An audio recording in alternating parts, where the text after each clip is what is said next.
Hey y'all, Saib here. I wanted to talk a little bit on morality, and I actually intend on probably making this a little series. I don't know if I'll continue it or not. I guess it just really depends on how I feel on the sort of topic overall.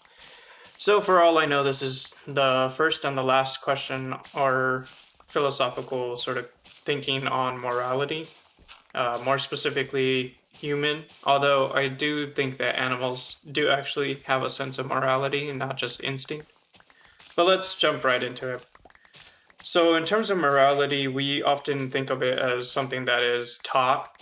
And I do believe that obviously, if you're brought up in a, I would say, home with your parents or guardians, they're going to instill these things deeper into you.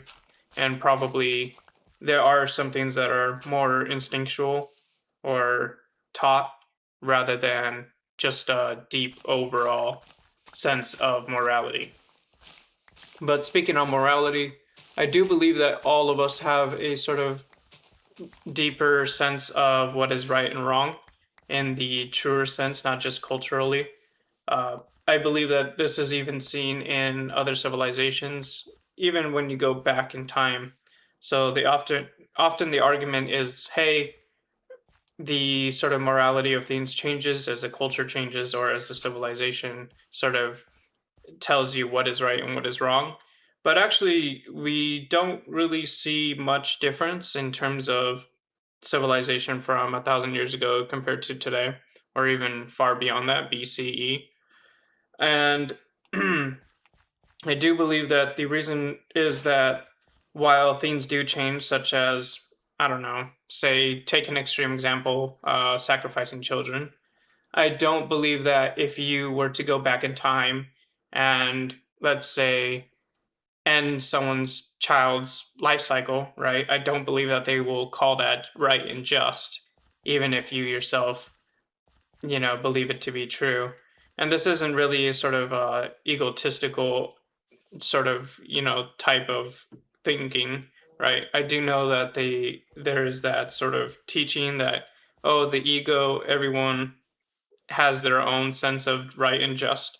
But I do believe that overall, if you even if you go back in time and, like I said, you do what I said, they're gonna see that as evil. Or if you take, let's say, a merchant's boat without permission, or their caravan, or some of their goods, I highly doubt that even if you go 20,000 years ago or whatever, however many, they're not gonna take that as something that is right and just, right? And so we have this question of, well, where does this right and wrong come from? Because if it changes with time or if it changes with culture, surely there wouldn't be similarities throughout history. And you might say, well, it's instinctual, right? It's a sort of self preservation. All animals have it. If you take away their food, they're going to go hungry. So obviously they're going to react. So even animals have it. But if you take it into an instinctual level, on an instinctual level, you'll see that, let's say, let's make an example that it's not truly instinctual.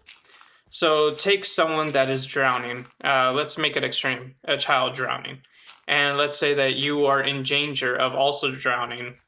Now, there's going to be a part of you that chooses to run away, right? Since it's instinctual, self preservation. The odds of you both, getting injured or maybe even not making it are not nothing, zero, right?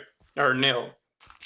So you have this sort of inner conflict of, do I save the child, which is somehow in your instinct. Maybe it's to sort of help civilization. If you think of it of a evolution standpoint, if you're really scientific about it, maybe it's that, as humans we have this social sort of instinct to help others, so that way society grows, right? And you have the sort of more animalistic side of things where you would want to run away since it's self-preservation, right?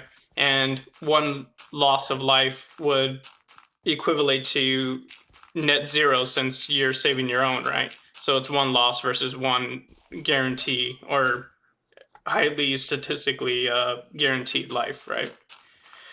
And the question becomes is that in that situation, usually what you find in people that have similar stories is that they have this sort of third instinct, or rather voice, that tells them to suppress the urge to run away and to help that sort of child or that person or animal or whatever it may be. So then the question becomes, where does this third sort of voice or instinct come from? And so we do have this sort of, I guess, inner morality that exists. And if you're a Christian or religious, you believe it to be divine given or a spiritual gift. Whereas if you're more of the scientific, you believe it to be maybe some sort of, on a very, very basic scale, I guess, consciousness, or you're self conscious. So maybe there's something there. But in terms of just overall morality, I do believe that there is some deeper sense of right, of wrong, and true and falsehood, since we see that throughout history that it doesn't really change all too much. Now it does, of course, veer sometimes to some extremes, but not in all senses. Now then, I guess I'll go ahead and conclude this here. Let me know what you think. I do believe that morality itself is on a deeper level and shared in terms of all humans have it. And the reason for that is possibly due to uh, God giving us, or some divine being giving us, the sort of inner morality that is shared even throughout time and culture and situations.